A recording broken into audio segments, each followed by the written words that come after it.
जय हिंद, नमस्कार दोस्तों आपको पता है राजस्थान के अंदर नहीं पूरे भारत के अंदर चीनी के भाव तेजी से बढ़ रहे हैं। गुड़ के भाव बढ़ रहे हैं, सभी प्रकार के भाव बढ़ रहे हैं, दवाइयों के भाव बढ़ रहे हैं और सारी चीजों के भाव बढ़ रहे हैं।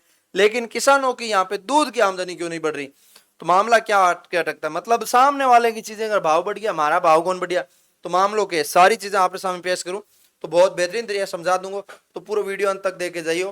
तो किसान भाइयों, आपके लिए आवाज कौन उठाएगा? मैं उठाऊंगा, थारा भाई। फटाफट से इस वीडियो को शेयर कर दो, पूरा अंत तक देखे जाओ, फॉलो कर लो, क्योंकि इस वीडियो के अंदर मैं ऐसी बात करने वाला हूं, किसानों के कान खुल जाएंगे भाई। आप देख लेना, देख सकते हो आपके चीनी के रेट बढ़ रहे हैं, गुड़ के रेट बढ़ रहे हैं, सब चीजों के रेट बढ़ रहे हैं, लेकिन क्या आपके दूध का रेट बढ़ रहा है? क्या क्या आपके किसानों की फसलें जो तैयार हो रही है उसके रेट बढ़ रहे हैं? क्या जो आपसे चीजें लेनी हो उस चीज की रेट बढ़ गई, जो आपको चीज देनी हो उस चीज की रेट नहीं बढ़ी? तो इस वीडियो के अंदर पूरा अंत तक देखे जाइएगा, सारी चीजें आपके सामने रखूंगा।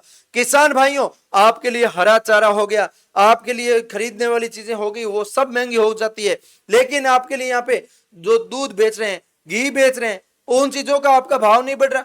आप जब मावा लेके आ रहे हैं उस रेट बढ़ जाती है, चीनी की रेट बढ़ जाती है, गुड़ की रेट बढ़ जाती है, वो कितनी गलत है।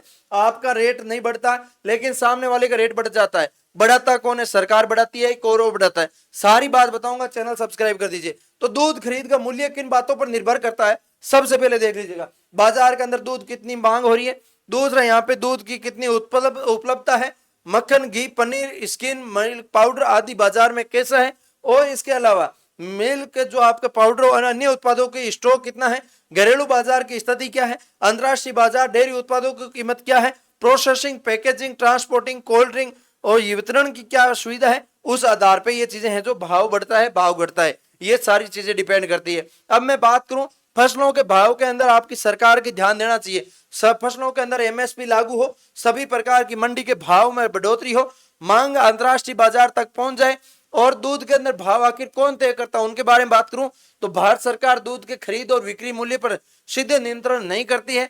दूध की कीमतें मुख्यतः सहकारी डेयरियों और निजी डेयरियों द्वारा उत्पादन लागत और बाजार की स्थितियों के आधार पर तय होता है, और डेयरी सहकारी अपनी लागत बढ़ने पर किसानों को दिए जाने वाले खरीद मूल्य को संशोधन कर सकती है। किसान यहां से दूध निकालता है, दूध संग्रहण करके दूध संग्रहण केंद्र तक देता है, सहकारी निजी डेयरी प्रोसेसिंग करती है और वितरक रिटेलर उपभोक्ता तक वापस पहुंचाता है। ये जो प्रोसेस होती है इसी प्रोसेस से चलता है। रिटेल उपभोक्ता मूल्य बढ़ाने का फायदा किसानों को क्यों नहीं मिलता? तो उनके अंदर मैं बात करूं तो ये जो आपके संग्रह करता, टेस्टिंग करता, चिलिंग करता, ट्रांसपोर्ट करता, प्रोसेसिंग करता, पैकेजिंग करता, वितरण करता, इन सारी चीजों का जो टैक्स लगता है, जो सारी चीजें करने का प्रयोग करने का काम होता है, उन चीजों की रेट बढ़ती है, ज्यादा कोई फर्क नहीं पड़ता। तो ये सारी चीजें समय समय आने पर भी आपका दूध का भी रेट बढ़ता है, समय आने पर आपकी चीजों का रेट बढ़ता है, देने वाली चीजों का रेट बढ़ता है, जैसे लेने वाली चीजों का बढ़ता है, लेने वाली चीजों को बढ़ता है, वैसे देने वाली चीजों को बढ़ता है। जरूरत के आधार पर सारी चीजें होती है। अब चीनी के पीछे शॉर्टेज हुई, लोगों की ज्यादा डिमांड हुई, तो अपने आप भाव बढ़ गए, उसी तरह से हर चीजें होती है। चारा महंगा, फिर दूध का भाव क्यों नहीं बढ़ता? तो आप देख सकते हैं, न्याय आपूर्ति कम, मांग भाव पर दबाव, कच्चा दूध जल्दी खराब होता है, किसान रोज बेचने को मजबूर होता है, और पर्याप्त चिलिंग स्टोरेज ने मोल भाव की शक्ति कम होती है।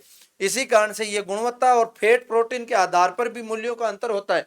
ये सारी चीजें डिपेंड करती है। और सबसे बड़ा विरोधाभास क्या है तो मैं आपको बताऊंगा, डीजल महंगा होता है, चारा महंगा होता है, दवाइयां महंगी होती है, बिजली महंगी होती है, ट्रांसपोर्ट महंगा होता है, किसानों की लागत तुरंत बढ़ती है, लेकिन किसानों की आमदनी वाली चीजें नहीं बढ़ती है।